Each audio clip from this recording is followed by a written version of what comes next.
What is this phenomenon called March Madness? Well, it's the NCAA men's and women's basketball tournament that starts the second week of March and extends all the way until the first week of April. The bracket, or field, consists of 64 teams, and each round moves closer and closer to the NCAA tournament game. March Madness is a tradition that occurs every year and puts the whole country in a frenzy with the wild finishes to each game. March Madness gives viewers everything they could ask for: David beating Goliath, buzzer-beating shots, loser go home, and the raw emotions of the players, coaches, and fans. Division I schools get the most attention from March Madness, but Division II and Division III schools also have NCAA tournaments and feel the madness. Both the women's and men's teams at LAU Post made it to the field of 64 after excellent regular seasons.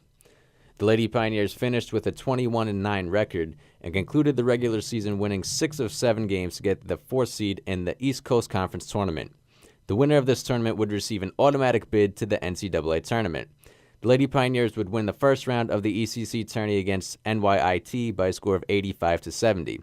However, in the semifinals against top-seeded Dowling, the Lady Pioneers fell 70-53 and were forced to sweat out Selection Sunday to see if they would enter the NCAA tournament with an at-large bid. To the excitement of the players, the LAU Post Lady Pioneers were granted a spot in the dance as a 7th seed against the Southern Connecticut State Owls, the 2nd seed in the East. Here's Lady Pioneers head coach Deirdre Moore giving her thoughts about being included in the NCAA tournament. We have new life, in the second chance. We sat with the men last night, which was awesome. Watched the selection show. They came down to support us. We stayed and watched them. And the girls talked about not taking it for granted and, if given a second chance, really trying to make some noise in the regional tournament. Given a second chance, the Lady Pioneers traveled up to Walton, Massachusetts to host school Bentley University and were looking for the upset against the favored Owls. Tip-off was set for 2:30 on Friday, March 9th. Everything would be left on the line. The game started slow as neither team scored for the first 2 minutes of play. Finally, Lady Pioneers senior guard Felicia Joyner scored the game's first points with 17:54 to play in the first half. The Lady Pioneers played smothering defense throughout the first half, constantly forcing the Owls to take difficult shot attempts. At one point, the Lady Pioneers led by 13 points when the score was 22-9. As the first half came to a close, both teams began to find a little bit of rhythm on the offensive end. However, the underdogs, the Lady Pioneers, were leading 27-17 at the half, smelling an upset. To open the second half, the Lady Pioneers went on an 8-2 run and further extended their lead to 16 points. With the score 35-19, it felt as if the game was getting out of hand. But there was this feeling that a team as good as the Owls were, that they would eventually make a run and close the gap. And they did. With just over 9 minutes to play in the game, the Lady Pioneers led 45-34. But fast forward just a mere 3 minutes, and the game was tied at 45. It was slowly unraveling for LIU. The Lady Pioneers would have the lead once more, 57-52, after Chelsea Williams hit a clutch three-pointer with just over a minute remaining. But the Owls quickly responded as Shaniqua Fuller hit a layup. But in addition to the basket, an intentional flagrant foul was called on the Lady Pioneers forward, Nicolette Marciniak. The Owls would get 2 free throws plus the ball. It was a questionable call, and the momentum clearly swung to the Owls. LIU still led 57-56, but on the final possession of the game, Sylvania Moore made a jump shot with 5 seconds for the Owls' first lead since the opening minutes. 58 Owls, 57 Lady Pioneers would be your final. It was a heartbreaking finish to a stellar season for the Lady Pioneers. On the men's side, the men's basketball squad, the Pioneers, finished the regular season with a 23-5 overall record and 15-1 within their conference. They ended this season as the number 1 overall seed in the East Coast Conference. The Pioneers were absolutely on fire as the year went on. The team lost 1 game since the calendar flipped to the year 2012. They concluded the season winning 14 of their final 15 games. In the ECC tournament, the Pioneers were given a first-round bye.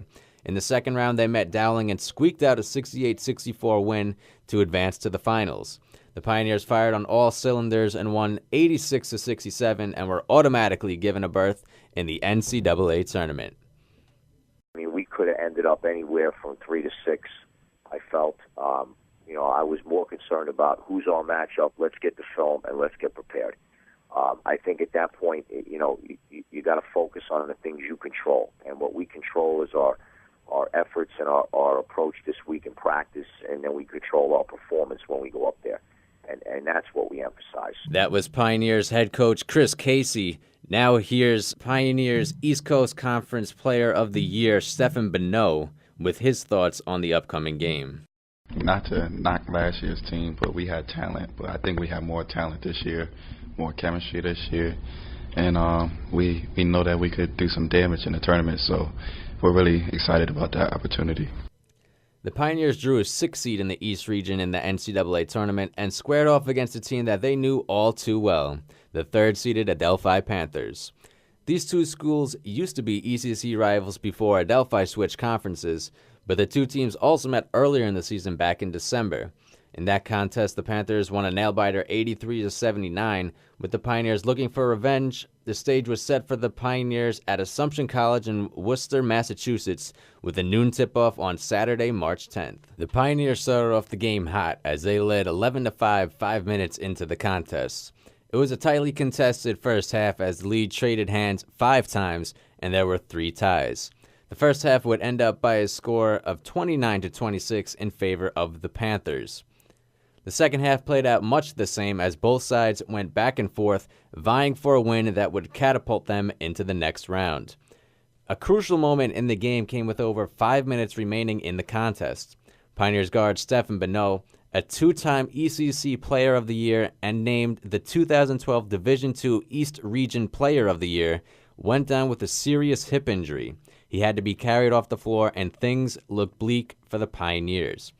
But despite Bonneau struggling in the game, scoring only 6 points, and now him leaving the game to injury, the Pioneers still led 63-56 with 3 minutes remaining in the game.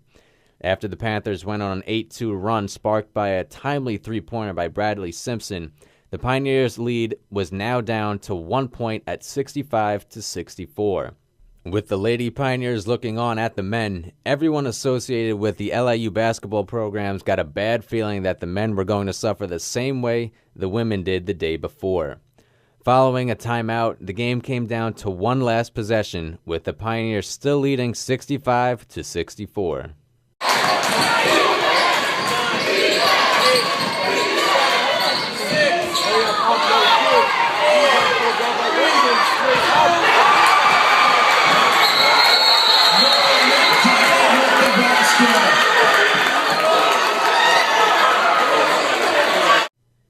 To the disbelief of everyone, it happened again. Lady Pioneers coach Deirdre Moore put it the best when she said, "This is deja vu. I can't believe this," after the men lost. So the final score was 66-65 in favor of the Adelphi Panthers over the LIU Post Pioneers. And it may be March Madness to people watching, but to the players, coaches, families, and universities that participate in this tournament, it just as well may be called March Sadness.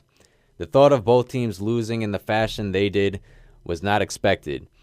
But this is why March Madness is so popular. Buzzer-beating shots, and it's win or you go home.